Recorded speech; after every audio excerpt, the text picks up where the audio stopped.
India's premier university lo BTech 100% placements, 100% education loan only in Karnavati University, Ahmedabad.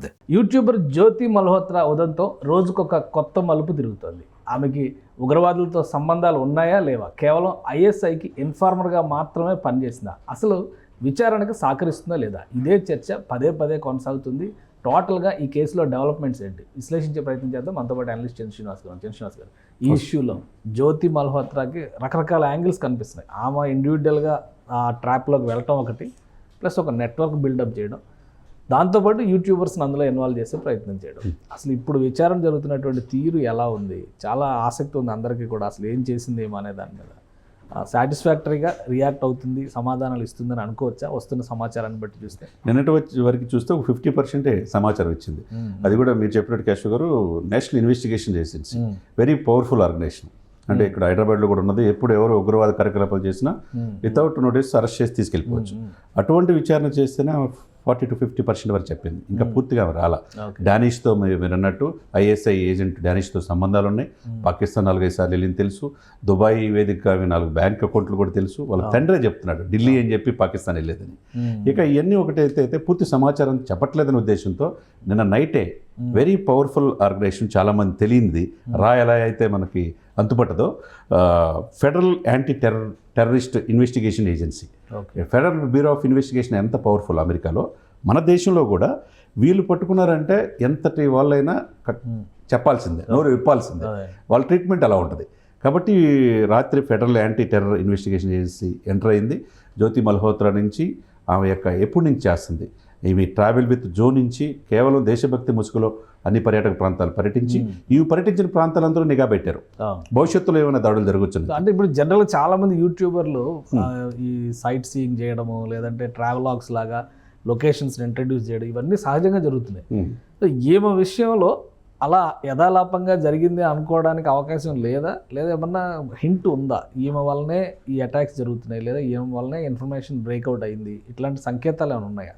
Sir, అందం మాటున అనేకమైన సమస్యలు కూడా ఉంటాయి. ఈమెకి ఏంటంటే విపరీతమైన లగ్జూరియస్ లైఫ్, ఫస్ట్ క్లాస్లో ప్రయాణం, ఎనీ ఫ్లైట్స్ ఎప్పుడు కూడా, ఈ 5 స్టార్ హోటల్ ఫెసిలిటీ కల్పించారు. పాకిస్తాన్ ఎంబసీలో కూడా భారతదేశంలో ఈమెకి ప్రవేశం ఉందంటే ఏ స్థాయికి వెళ్ళిపోయారో చూడొచ్చు. లగ్జూరియస్ జీవితానికి అలవాటు పడినప్పుడు ఏమవుతుంది, వాళ్ళ దేశానికి ఏది కావాలో ప్రేమ ముసుగులో డానిష్తో ప్రేమ కాస్త ఏమైంది, దేశద్రోహం చేసే స్థాయికి వెళ్ళిపోయింది. ఆ సిచ్యువేషన్స్ వెళ్ళింది. కాబట్టి ఈరోజు మన దేశంలో పుట్టి మన దేశంలో హర్యానా పౌరురాలు అయినా ఈ రోజున ఆమె పెట్టిందంతా కూడా ఎవిడెన్స్ దొరుకుతున్నాయి. దొరికినప్పుడు ఇంకొకరు యువత ఎందుకు చెడు మార్కులు వెళ్తుంది? మన దేశంలో గాలి పీల్చుకుంటా ఈ దేశం భక్తినే మర్చిపోయి ఎందుకు పక్కనున్న శత్రుదేశమైన పాకిస్తాన్కి వాళ్ళ చాలా వీడియోల్లో అక్కడ ఇక్కడ అంతా మనుషులు మనం బాగానే ఉంటాం, మన మధ్య సత్సంబంధాలు ఉండాలి, ఇట్లాంటివన్నీ చెప్తా పోయిందాం. వీటి వెనక కూడా వేరే ముసుగు ఉందని అనుకోవాలా? చాలామంది యూట్యూబర్స్ ఇప్పుడు పూరి నుంచి ప్రియాంక అనే ఆవిడతో వీళ్ళందరితో ఇంటరాక్ట్ అయిందని చెప్పి సో వాళ్ళని కూడా ఈ ఉచ్చులోకి లాగుతుందని. తప్పకుండా ఇప్పుడు 16 మందిని పట్టుకున్నారు సార్. ఎవరిని వదిలే ప్రసక్తి లేదు. ఈ దేశ భద్రత ముఖ్యమని మోదీ గారు చెప్తున్నారు. అది ఆడపిల్ల లేకపోతే మగవాడ అనేది కాదు. ఇక్కడ ఎవడైనా తప్పు చేస్తే శిక్ష అనుభవించాల్సిందే. మన దేశంలోనే శత్రువులు చాలామంది ఉన్నారు సార్. వాళ్ళ ముందు ఏరివేస్తే తప్పితే కఠినమైన శిక్షలు విధిస్తే రెండో వారు ఎలక్ట్ అవ్వడానికి అవకాశం ఉంటుంది. దేశం గురించి, దేశ భద్రత గురించి, దేశ ఆకాంక్ష గురించి, 145 కోట్ల మంది ప్రజల గురించి ఇన్ని వ్యవస్థలు పనిచేస్తున్నప్పుడు, ఆర్మీ, నేవీ, ఎయిర్ ఫోర్స్, డిఫెన్స్లో పనిచేస్తున్నప్పుడు దానికి అనుగుణంగా వెళ్ళాలి తప్పితే దేశద్రోహం చేయకూడదు కదా. నీ ప్రేమ మాటన నీ పాకిస్తాన్తో ప్రేమ ఉంటే పాకిస్తాన్ వెళ్ళిపో, అక్కడే ఉండిపో. ఇక్కడ దేశంలో పహల్గామ్కి వెళ్ళి ముందే సమాచారం అందించి ఈ పహల్గామ్లో మెయిన్ సూత్రధారి ఈమె అని చెప్పి ఈమె వైపు అన్ని చూపులు, అన్ని వేళ్ళు ఈ వైపు చూపిస్తుంది. కాబట్టి చాలా దేశద్రోహం ఆమె చేసినట్టే. ఆమె పహల్గామ్ ఇన్సిడెంట్కి చేసినటువంటి వీడియోస్కి లింక్ ఉందంటారా?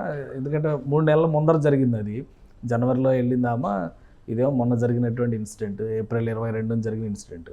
సో ఏమి ఇచ్చినటువంటి ఇన్ఫర్మేషన్ని అవతల పక్షం ఉపయోగించుకుంది, శత్రువర్గం ఉపయోగించుకుంది అని అనుకోవచ్చు. డెఫినెట్గా అండి. లక్షలాది మంది వెళ్ళి టూరిజం అభివృద్ధి చెందుతున్న ఈ దశలో ఎక్కడెక్కడ ఏ ప్లేస్ ఉంది, ఎక్కడ సెక్యూరిటీ తక్కువగా ఉంది అనేది ఆమె యాంగిల్లో ఆమె సెక్యూరిటీ ల్యాబ్సెస్ ఎక్కడ ఉన్నాయనేది కూడా లేకపోతే ఇన్ని 3 లేయర్ సెక్యూరిటీ ఉన్నా కూడా వీళ్ళు తప్పించుకొని అక్కడ పోయి మారణ హోమం సృష్టించి 26 మందిని చంపారంటే ఎక్కడ తెలియకున్నటువంటిది మన వల్లే ఉత్పాదించడం. కాబట్టి ఈ మల్హోత్రా రూపేణ, ఈ జ్యోతి మల్హోత్రా చాలా పెద్ద నేరం చేసింది కాబట్టి శిక్ష అనుభవించాల్సిందే.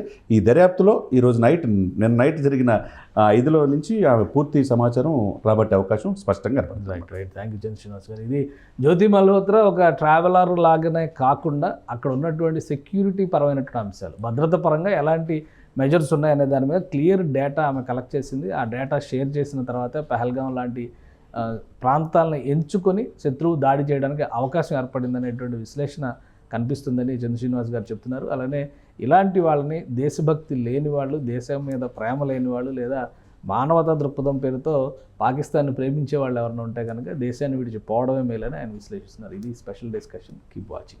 సుమన్ టీవీలో మీ పర్సనల్ అండ్ బిజినెస్ ప్రమోషన్స్ కోసం కింది నెంబర్కి కాంటాక్ట్ చేయండి.